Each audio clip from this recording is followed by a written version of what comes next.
May the words of my mouth and the meditations of all our hearts be pleasing to you, O Lord, our rock and our Redeemer. Amen. Amen.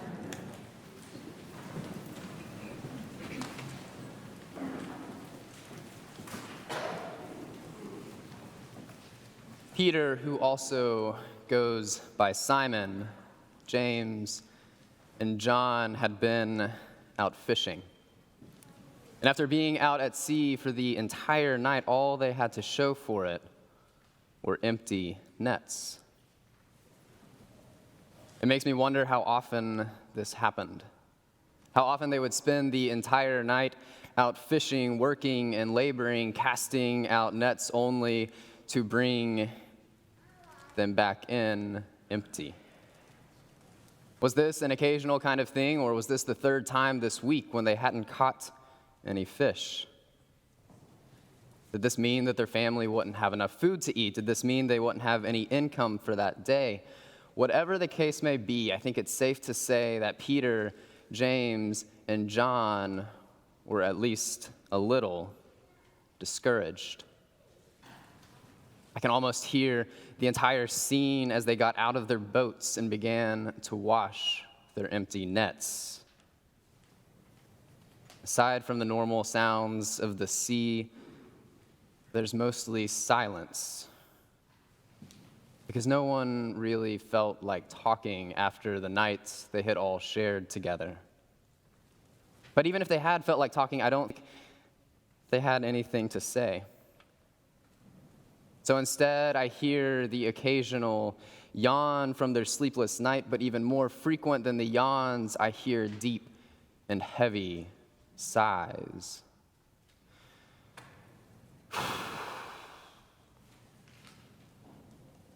If you listen closely enough, that sigh sounds somewhat familiar.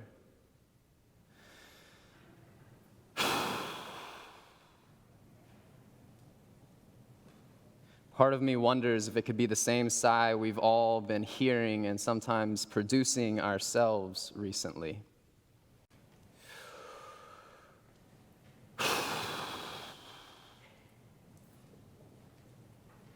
The deep and heavy sigh of burnout. Maybe after yet another fruitless night of labor, Peter, James, and John are feeling that same feeling that we're so familiar with right now. I recently heard how burnout was in the running for 2021's Word of the Year. And it's burnout that's contributing to what many are calling the Great Resignation or the Big Quit. You've heard about it. It's this trend where everyone right now is leaving their jobs. Now, I've heard countless explanations for the Great Resignation and this rise in burnout, and I don't want to minimize any of these because they're each specific to the person. But there's one explanation that I've heard that I've found especially compelling. As we all know, the pandemic gave us all a chance to step back, to take time and reevaluate our choices and our lives and the directions that they were going.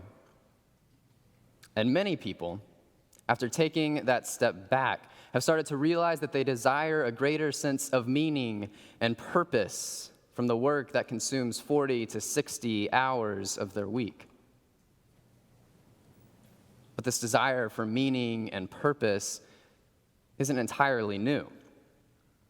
For years, it's been a growing trend that people, and specifically millennials and Gen Zers, desire greater meaning and purpose from their day-to-day life.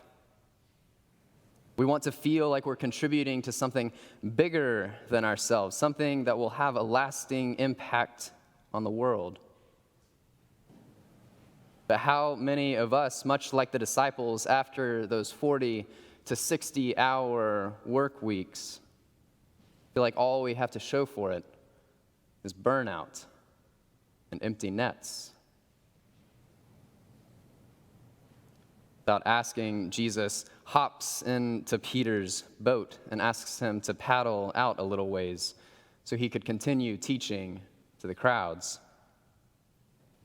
and exhausted, Peter complies and pushes the boat back into the water. Finally, Jesus wraps up his sermon, and as the crowds are dispersing and going their own way, he tells Peter to paddle out a little further, to cast their nets once more. Who is this carpenter? Peter must be thinking, that thinks he can tell me how to do my job. But Peter still responds graciously. We've worked all night long and haven't caught anything, but if you say so, I'll put the nets back out. And as soon as the nets touch the water, they start filling with fish. Pretty soon, the nets start to break, and they need to call in another boat for help. They finally managed to pull the fish into these two boats, but there were so many fish that both of the boats started to sink.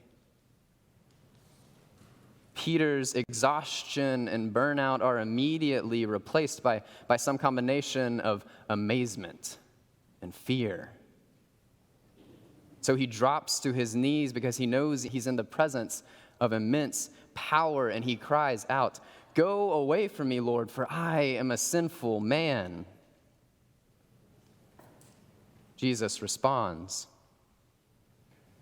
"Do not be afraid.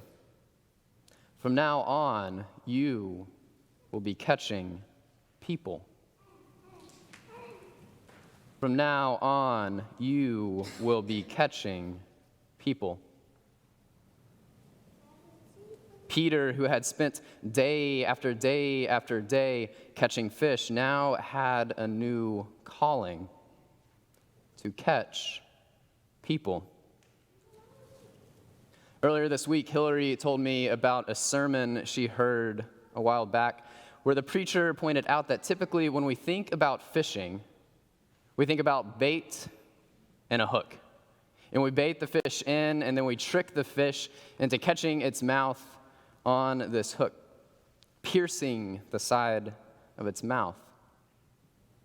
But when Peter, James, and John fished, they used nets. So instead of tricking the fish and harming themselves, the fish were gathered up and then surrounded by and engulfed by the net. And finally, they were drawn back to the boat. In the same way, in this new call, Jesus invites Peter to join God's fishing expedition, to participate in the work of gathering all of creation, surrounding and engulfing it in God's love, and finally drawing all creatures back into right relationship with God, one another, and themselves. This is Peter's new call. This is his new vocation. But it's also not altogether new, is it? I don't think we should ignore the fact that Jesus frames Peter's new call in language that's consistent with his day-to-day work. In other words, he doesn't call Peter to be something entirely new. He doesn't call him to be a carpenter of people, or a tax collector of people, or a priest of people, but he calls him to be a fisher of people. There's a sense in which his vocation of being a fisherman wasn't totally erased, but was transformed.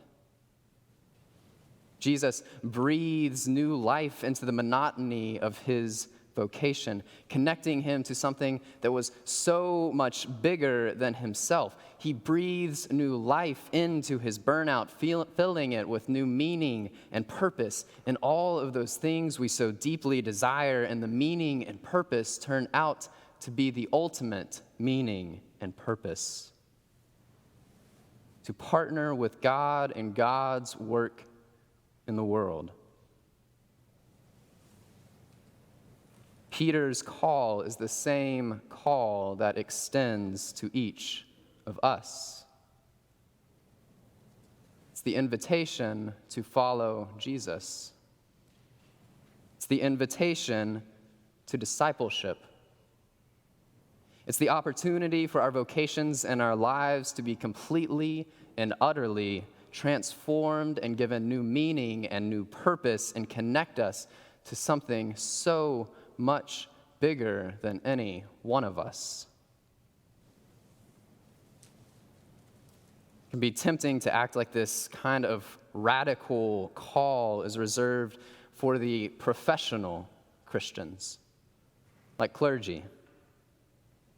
They're the ones, we might say, who are called to this kind of work as the rest of us go about our daily lives. But the role of the clergy has never been to be the professional Christians, to be the only ones with some kind of special call. But the role of the clergy is to equip each of you to live into your call, to equip each of you to live into this vision of discipleship, to equip each of you to live into your transformed vocation, and most importantly, to equip each of you to partner with God in the work of gathering all of creation back to God's self, surrounding and engulfing them in God's love, and drawing all creatures back into right relationship with God, each other, and themselves. And so a fisherman who answers this call is no longer just a fisherman. A teacher is no longer just a teacher. A nurse is no longer just a nurse. A lawyer no longer just a lawyer. A student's no longer just a student, and a stay-at-home parent no longer just a stay-at-home parent. But all of a sudden, our day-to-day lives, our careers, and our relationships get caught up and become a part of this greater thing that God is doing. Luke tells us that when the boats got back to shore, Peter, James, and John left everything and followed him. By this point, they had been at sea all night and all morning. I imagine that there were still yawns and the occasional deep and heavy sigh. But this time, they had so much more to show for than burnout and empty nets. They had new meaning. They had new purpose. In short, they had been called. And so have you. Amen.